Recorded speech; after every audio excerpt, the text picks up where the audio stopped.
ટેકાના ભાવે નોંધણી માટે ઈ સમૃદ્ધ પોર્ટલ બંધ છે। પોર્ટલ બંધ હોવાના કારણે ખેડૂતો હેરાન પરેશાન થઈ રહ્યા છે। ત્યારે ખેડૂતોને થતી મુશ્કેલી અંગે ખેડૂત નેતા પાલ આંબલિયાએ નિવેદન આપ્યું। ટેકાના ભાવે મગફળી, સોયાબીન, મગ અને અડદના રજીસ્ટ્રેશન માટે સરકારે 1 સપ્ટેમ્બરથી 15 સપ્ટેમ્બર જાહેરાત તો કરી દીધી, પણ દુઃખ અને આશ્ચર્યની વાત એ છે કે ડિજિટલ ઇન્ડિયાના જાણે ધજાગરા ઉડાડતા હોય એવી રીતે ગઈકાલે આખા દિવસમાં આખા ગુજરાતમાંથી ક્યાંય કરતાં ક્યાંય રજીસ્ટ્રેશન થયું જ નહીં। આજે એ ધીમી ગતિએ ક્યાંક ક્યાંક ચાલુ થયું છે, ક્યાંક ક્યાંક બંધ છે। જ્યાં માંડ ચાલુ થયું ત્યાં તો સરકારશ્રીએ મેસેજ કર્યો કે હવે તમારે નાફેડના પોર્ટલ ઉપર નહીં, એજન્સીના પોર્ટલ ઉપર રજીસ્ટ્રેશન કરાવવાનું છે। એટલે વીસીઈઓ પાછા કામે લઈ ગયા, નાફેડની જગ્યાએ એજન્સી ઉપર રજીસ્ટ્રેશન કરાવવાનું ચાલુ કર્યું। હવે ઈ પોર્ટલ ચાલે કે ના ચાલે એ હવે જોવાનું રહ્યું। રાજકોટમાં ટેકાના ભાવે ખરીદી માટે નોંધણી બીજા દિવસે પણ સર્વર ડાઉન થતા હાલાકી, રજીસ્ટ્રેશન માટે ખેડૂતો કતારોમાં લાગેલા છે। રાજકોટના ખેરડી ગામે ખેડૂતોને ખૂબ જ હાલાકી પડી રહી છે। મોટી સંખ્યામાં ખેડૂતો નોંધણી માટે આવી રહ્યા છે, પરંતુ અહીંયા સર્વરના ઠેકાણા નથી અને કોઈ પણ ખેડૂતોનું રજીસ્ટ્રેશન થઈ નથી રહ્યું અને તેના કારણે ખેડૂતો ખૂબ જ પરેશાન થઈ રહ્યા છે। કોઈ અધિકારી તેમને સરખો જવાબ આપી રહ્યો નથી।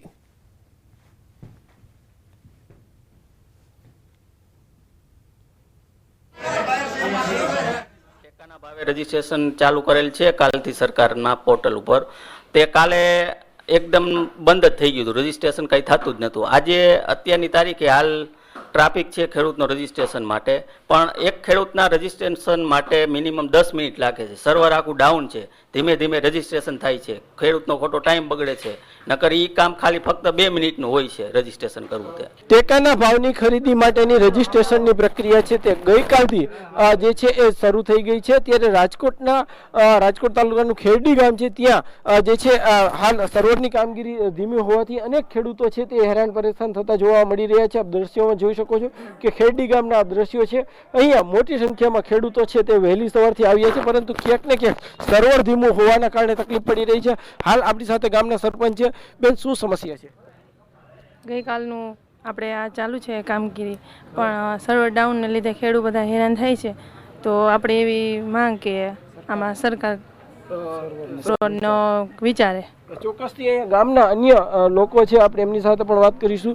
શું સમસ્યા આવતી હોય છે જ્યારે પ્રક્રિયા થતી હોય છે? રાજકોટ તાલુકાનું ખેરડી ગામમાં અમે દરેક ખેડૂત સવારના 8 વાગ્યાથી 3500 જેટલા અમે ખેડૂત ખાતેદારો છીએ ખેરડી ગામમાં, અને સવારથી અહીંયા લાઇનમાં ઊભા છે। એક પણ કોઈની અરજી સ્વીકારવામાં આવી નથી। એનું કારણ એ છે કે સર્વર સવારથી જ ડાઉન છે। કાલે પણ સર્વર ડાઉન હતું।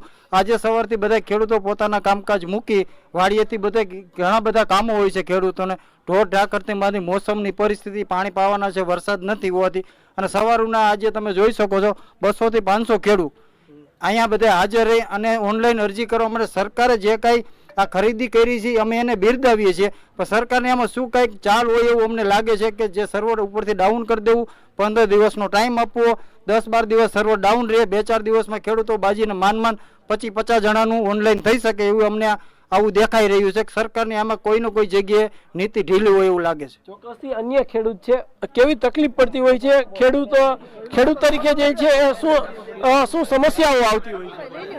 ખેડૂતોને અત્યારે તમામ સમસ્યાઓનો સામનો કરવો પડે છે। ખાધા પીધા વગર છોકરાઓને બાળીઓને વાડીએ મૂકી એવા છે અને સવારના અહીંયા લાઈનમાં ઊભા છે, છતાં એક પણ હજી ઓનલાઈન થયેલું છે નહીં।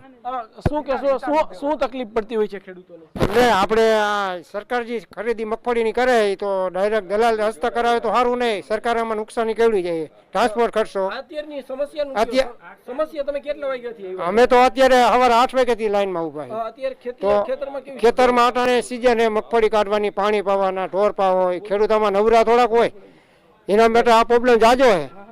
ચોક્કસથી અન્ય ખેડૂત છે, આપણે એમની સાથે પણ વાત કરીશું। તમે તમારા ખેતરમાં શું વાવ્યું છે અને ક્યારથી લાઈનમાં ઉભા? આજે ખરેખર જોઈએ તો 2 દિવસથી એમ કે રાજકોટ તાલુકાનું ખેરડી ગામથી બોલી કે 2-3 દિવસથી આજે સર્વર ચાલુ નથી, તેથી બધા ખેડૂતો હેરાન થાય છે। અમે સવારના 8 વાગ્યાથી લાઈનમાં ઊભા છે, અહીંયા મંત્રીઓ પણ હાજર હોતા નથી, આવી પરિસ્થિતિ થાય છે. એટલા માટે બધા ખેડૂત હેરાન છે. અત્યારે મોસમની સિઝન છે, પાણી વારવાની સિઝન છે અને બધા ખેડૂતો હેરાન થાય છે. અને બીજું કે ઓનલાઈન એક જગ્યાએ કરે છે તો આ લોકો એની સાઈડ હોય તે ખુલ્લી મૂકી દે તો બધી જગ્યાએ થઈ શકે, તો બધા ખેડૂતને એમ કે એનું તમારે કેટલી વાર ધક્કા થયા છે? હું તો અહીંયા આજે સવારનો છું, કાલે આખો દિવસ હતો ને આજે સવારનો અહીંયા જ છું. ખેતરમાં શું કામ હોય છે? ખેતરમાં અત્યારે પાણી વારવાનું હોય, દવા છાંટવાની હોય, વરસાદને લીધે અત્યારે પાણી પણ વારવાનું છે, પિયત આપવાનું છે. આવી પરિસ્થિતિ છે અત્યારે. ચોક્કસથી ગામના અન્ય ખેડૂત છે, આપણે એમની પણ સાથે વાત કરીશું. એક ખેડૂત તરીકે જે છે કેટલી તકલીફ પડતી હોય છે? ખેડૂતને બહુ તકલીફ પડે છે અત્યારે, બરોબર. અત્યારે તો વાડીએથી હું કાલનો ધક્કા ખાઉં છું, બરોબર. પાણી વરતો આવ્યો છું, કાલ હવે આખો દી બેઠો અહીંયા બપોર લગી, કોઈ આવ્યું નહીં, કઈ હાલતું નથી, સર્વર નથી હાલતું, શું કરવાનું કયો? તમે શેનું રજીસ્ટ્રેશન કરો? મારે માંડવીની ટેકાની ઓનલાઈન કરવી છે, કાલનો હેરાન થાવ છું, બરોબર. કઈ થતું નથી. જે છે ગામના ખેડૂતો છે તે છેલ્લા 2 દિવસથી સતત હેરાન થઈ રહ્યા છે. ખેડૂતોનું કહેવું છે કે જે છે એ અત્યારે ખેતરમાં પણ મોસમ છે, અલગ અલગ ખેત કામ હોય છે, જે કામ છે તે પડતા મૂકીને અહીંયા દોડવું પડતું હોય છે, પરંતુ સર્વર ડાઉન હોવાના કારણે તેઓને જે છે ભારે હાલાકીનો સામનો કરવો પડી રહ્યો છે. ખાસ કરીને ખેડૂતોની એવી માંગ છે કે આ જે સમસ્યા છે તે તાત્કાલિક ઉકેલાય. હાર્દિક જોશી, ન્યૂઝ 18 ગુજરાતી, ખરેડી. તો રાજકોટમાં ખેડૂતો કેટલા હેરાન થઈ રહ્યા છે તમે જોઈ શકો છો. ઘણા ખેડૂતો પોતાની વ્યથા ઠાલવી રહ્યા છે. બીજા દિવસે પણ સર્વર ડાઉન છે અને લોકોના જે ખેડૂતો છે તેમના રજીસ્ટ્રેશન થઈ રહ્યા નથી. નોંધણી ન થવાના કારણે ખેડૂતોને ધરમધક્કા થઈ રહ્યા છે. આ પરિસ્થિતિને સુધારો જલ્દી થાય એ ખૂબ જરૂરી છે, કારણ કે 15 સપ્ટેમ્બર સુધી જ આ નોંધણીની તારીખ આપવામાં આવેલી છે. 3 તસવીરો અમે આપને બતાવી રહ્યા છે. ટેકાના ભાવે રજીસ્ટ્રેશનના કેવા ધાંધિયા છે ગીર સોમનાથ, દ્વારકા અને રાજકોટ. 3 સ્થળો પર અહીંયા નોંધણી માટે ખેડૂતો કતારો લગાવી રહ્યા છે. સર્વર ડાઉન છે, 2 દિવસથી હાલાકી પડી રહી છે. ખેડૂતો નોંધણી કરાવી શકતા નથી અને વિભાગમાંથી કોઈ સરખો જવાબ પણ આવી રહ્યો નથી અને ખેડૂતો જે છે એ આરોપ લગાવી રહ્યા છે, રોષ ઠાલવી રહ્યા છે.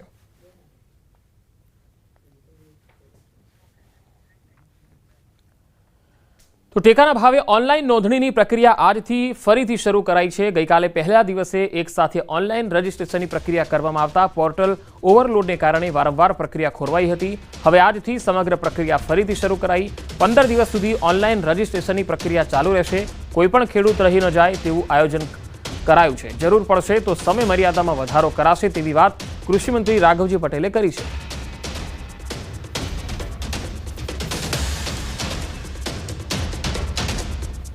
પોર્ટલ ઓવરલોડ થઈ જવાથી વારંવાર ખોરવાઈ જવાના બનાવો બન્યા છે. આજે એના માટે અમે પૂરી વ્યવસ્થા કરી અને આ નોંધણીની પ્રક્રિયા ચાલુ રાખીશું. આ નોંધણીની પ્રક્રિયા 15 દી ચાલુ રહેવાની છે અને જરૂર પડે એનો સમય મર્યાદા પણ વધારી આપવામાં આવશે. જે ખેડૂતને પોતાની જણસીઓ ટેકાના ભાવે વેચવી હશે એવો એક પણ ખેડૂત નોંધણી વગર બાકી રહી નહીં જાય એવી વ્યવસ્થા સરકાર કરશે. જો કૃષિ મંત્રીનું નિવેદન હોય તો આ એકદમ વાહિયાત અને કોઈ પણ જાતની તપાસ કર્યા વગરનું નિવેદન છે. કારણ કે રાજ્યના કૃષિ મંત્રી શ્રીને ખબર હોવી જોઈએ, જ્યારે ટેકાના ભાવનું રજીસ્ટ્રેશન ચાલુ કરે એની પહેલાં એને ખબર હોવી જોઈએ કે ગુજરાતમાં કેટલા ગામ છે, કયા વિસ્તારની અંદર મગફળી, કયા વિસ્તારમાં સોયાબીન, કયા વિસ્તારમાં મગ, અડદનું રજીસ્ટ્રેશન થવાનું છે. વધુ સમાચારો પર નજર કરીશું. હાલ રોકાઈશું એક વિરામ માટે.